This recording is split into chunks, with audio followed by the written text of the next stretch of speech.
Kira-kira PDIP menarik juga nggak untuk Pak Anies? Ya, kan pernah ditanyakan juga. Dan Pak Anies kan menyatakan ya menarik. Ya.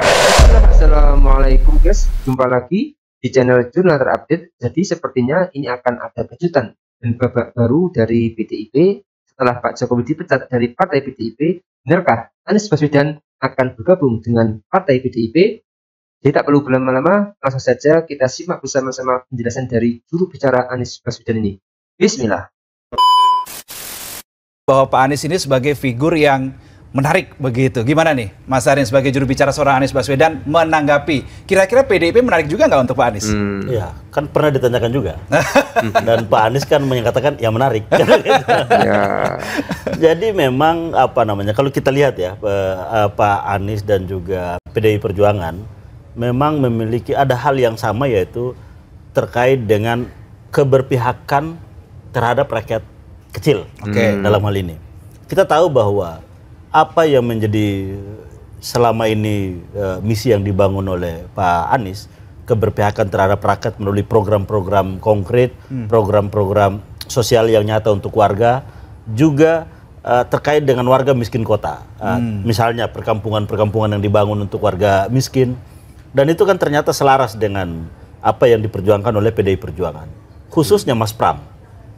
Sehingga Mas Pram saat itu meyakinkan kepada warga bahwa menjamin melanjutkan apa yang telah dilaksanakan oleh Pak Anies, dan apa-apa saja yang kira-kira perlu disempurnakan akan disempurnakan, apa yang perlu dilanjutkan akan dilanjutkan oleh Mas Pram dengan Bang Dul. Ya.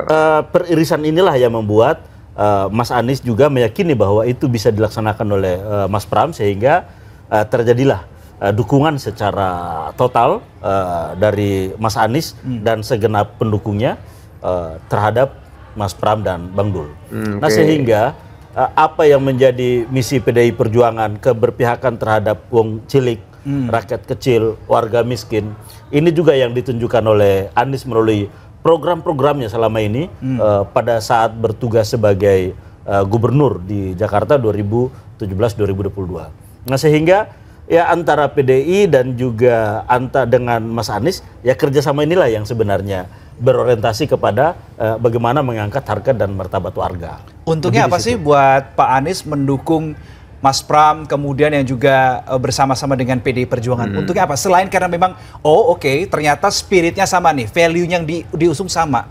Ya, saya kira Mas Anies dan juga Mas Pram selalu menjadikan justru warga itu sebagai hal yang utama. Jadi titik temunya itu adalah di kepentingan warga, bukan di kepentingan Mas Anies secara personal atau Mas Pram secara personal, tapi bahwa ada kepentingan warga yang sama. Berarti bukan sesuatu yang sifatnya transaksional warga. Ya, saya kira ketemunya di situ. Mas Anies kan tidak serta-merta mendukung Mas Pram, tapi bahwa Mas Pram terlihat sejak awal dari mulai masa dicalonkan, setelah itu masa kampanye, betul-betul meyakinkan kepada warga bahwa apa-apa saja program-program yang selama ini berjalan dan mungkin dikurangi oleh pejabat-pejabat yang menjabat waktu itu sebagai pelaksana misalnya atau pejabat, yaitu misalnya soal KJP plus, soal mahasiswa beasiswa KJMU dan lain-lain itu ternyata Mas Pram itu secara meyakinkan menyampaikan kepada warga bahwa menjamin apa yang sudah dilaksanakan ataupun sudah jalan program-program tersebut, diyakinkan untuk itu jalan kembali. Nah, saya kira pertemuan itulah yang membuat Mas Anies memiliki ketertarikan untuk mendukung Mas Pram dan berjalan bersama PDI Perjuangan. Nah, begitu pula Mas Pram meyakinkan kepada warga bahwa apa yang menjadi program legacy, yaitu tetap akan dilanjutkan oleh Mas Pram dan Bang Dul. Kan kalau kita melihat perbincangan ini sejauh ini sudah ada chemistry nih, sudah ada ya bisa dibilang romantisme lah ya antara Pak Anies dengan PDI Perjuangan dan juga Mas Pram. Tapi kemarin pada saat mendukung Mas Pram dan juga Bang Dul, ada nggak sih obrolan either itu formal ataupun informal soal ajakan ke Pak Anies, Pak gabung atau itu ada nggak sih, Mas Arin? Maksudnya gabung ke mana? Gabung ke partai. Kalau gabung ke Pramrano kan sudah ada nyatanya kan. Kalau gabung ke partai ada nggak obrolan itu? Mungkin bukan gabung ke partai, bahwa memang sejak awal bahwa PDI Perjuangan sebagai partai politik, ya saya kebetulan menyaksikan juga dialog-dialog ataupun komunikasi antara elit ataupun representasi PDI Perjuangan dengan Mas Anies. Itu terbangun dengan baik. Tapi tidak ada misalnya mensyaratkan Mas Anies harus masuk ke partai, harus mensain misalnya sebagai anggota, itu tidak ada. Jadi memang betul-betul pertemuan antara Mas Anies dan PDI Perjuangan itu pertemuan pada kesamaan cita-cita yang sama untuk membela rakyat. Sebenarnya di situ. Ketemunya di situ, titik temunya di situ. Iya. Dan mungkin sudah pernah bocor juga kali ke publik bahwa ada banyak poin-poin yang harus ditandatangani secara bersama, misalnya dalam bentuk kontrak. Itu 12 poin itu adalah semua berorientasi kepada keberpihakan terhadap rakyat dan meritokrasi dalam konteks bila terpilih nantinya dalam membentuk ataupun menyusur struktur aparatnya. Jadi tidak ada soal harus masuk partai atau berbaju seragam partai ataupun ber-KTA partai, itu tidak ada. Lebih kepada mengedepankan apa yang menjadi kepentingan rakyat, kepentingan warga, terutama warga miskin. Oke, Mas Dedi, sudah ada chemistry, sudah ada romantisme, sudah ada kesamaan value begitu. Gimana melihat PDIP dan juga Pak Anies digabungkan juga dengan variabel Jokowi habis dipecat? Bagaimana, Mas Dedi? Ya, memang dari satu sisi cukup menarik ya. Kenapa? Karena Anies Baswedan ini kan memiliki momentum. Momentum pertama tentu adalah sebagai tokoh yang mengikuti Pilpres. Artinya peluang Anies Baswedan untuk tetap menjadi tokoh nasional itu beberapa tahun ke depan masih cukup terbuka. Nah, yang jadi persoalan adalah kalau hari ini misalnya Anies Baswedan tidak memiliki panggung politiknya sendiri gitu ya, entah apakah itu masuk di partai politik ataupun juga berada di barisan kabinet, ini memang akan cukup berat. Artinya hanya mengandalkan sistem termasuk juga inisiatif Anies Baswedan secara personal, dan itu saya kira akan cukup sulit kalau orientasinya adalah di kekuasaan 2029. Nah, momentum sekarang dengan relasi dengan PDI Perjuangan, saya kira memang mudah ditebak bahwa Anies Baswedan bisa saja masuk login ke PDI Perjuangan dengan faktor bahwa di PDI Perjuangan belum ada tokoh yang cukup besar pengaruhnya begitu ya, pasca ditinggalkan atau dipecatnya Joko Widodo. Tadi disebut Mas Guntur ada Mas Pram yang memenangkan Pilkada Jakarta. Iya, betul. Tapi Pramono Anung kan tidak serta-merta menjadi tokoh hari ini. Dia memang sudah menjadi tokoh di PDI Perjuangan dan itu tidak akan dianggap sebagai tokoh yang tiba-tiba muncul lalu menjadi luar biasa. Kenapa? Karena Pramono ya sama seperti tokoh-tokoh elit di PDIP yang lainnya. Artinya sama dengan Ganjar Pranowo yang sudah populer, sudah punya basis massa dan segala macam. Meskipun memang adalah Pramono akan punya potensi ketika dia memimpin Jakarta 5 tahun ke depan, mungkin dia akan punya manuver, punya panggung dan segala macamnya. Tapi yang jadi persoalan adalah apakah Anies Baswedan kemudian ditinggalkan pasca Pilkada 2024 kemarin? Besar kemungkinan tidak. Tetapi apakah Anies Baswedan juga akan kemudian diberikan karpet merah untuk bergabung? Ini juga belum tentu. Karpet merah untuk menjadi merah maksudnya? Iya, ini belum tentu. Kenapa? Iya. Karena dari sisi durasi, kalau misalnya Anies bergabung hari ini, itu menjaga ritme popularitas, menjaga ritme supaya loyalis Anies bertahan, itu kan berarti cukup lama, 4 tahun ke depan. Nah, ini akan menyulitkan Anies juga dalam hal bagaimana diplomasi dilakukan dengan partai-partai yang lain dan segala macam. Tapi kalau kemudian orientasinya bergabung, saya kira iya. Cuma masalahnya besar kemungkinan bukan sekarang. Bisa jadi di 2028 atau 2000 mendekati pemilu 2029. Saya nggak ngomong Pilpres, pemilu maksudnya. Pemilu. Ya.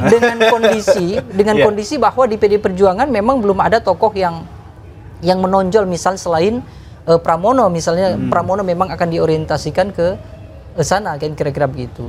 Dan Anies saya kira cukup menarik karena sekali lagi kalau dibandingkan dengan Pramono ya. Kalau Pramono sudah jelas basis suaranya, pengaruhnya, semuanya terafiliasi dengan PDI Perjuangan. Tapi kalau Anies Baswedan kan tidak.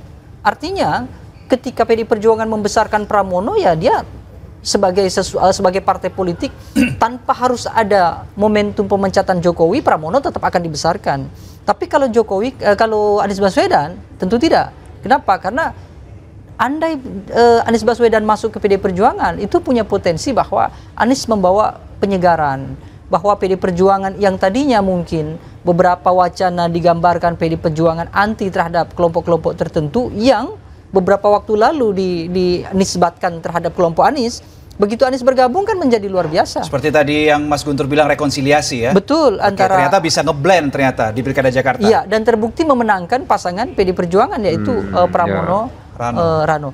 Tinggal nanti bagaimana pembicaraan PDI Perjuangan dengan Anies Baswedan. Dan PDI Perjuangan dalam bacaan kami, saya kira tetap punya ketertarikan yang lebih terhadap Anies Baswedan. Kita bisa cek misalnya bagaimana Anies Baswedan itu sudah disiapkan untuk diusung di di Pilkada Jakarta. Sudah hadir di DPP PDI Perjuangan untuk menerima mandat misalnya. Tapi kemudian sesuatu hal terjadi, saya kira itu bukan penanda bahwa Anies datang tangan kosong kan? Kan tidak mungkin seorang Anies Baswedan datang ke agenda partai kalau tidak diundang dan tidak memiliki agenda yang memang dikhususkan untuk beliau.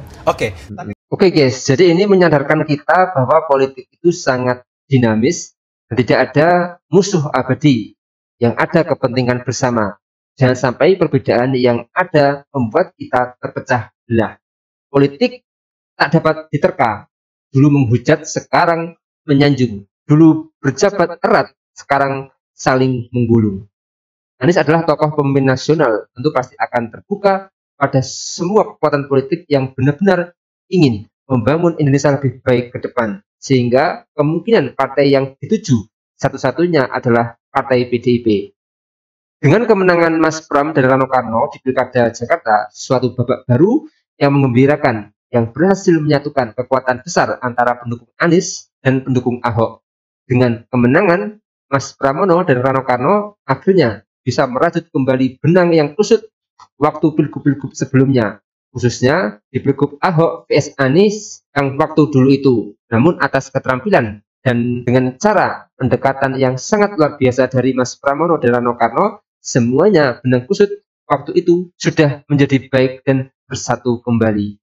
Jadi mungkin itu yang bisa saya jelaskan untuk video kali ini. Bagaimana menurut kalian soal video ini? Tulis komentarnya di bawah ini ya guys. Saya izin pamit dulu. Assalamualaikum warahmatullahi wabarakatuh.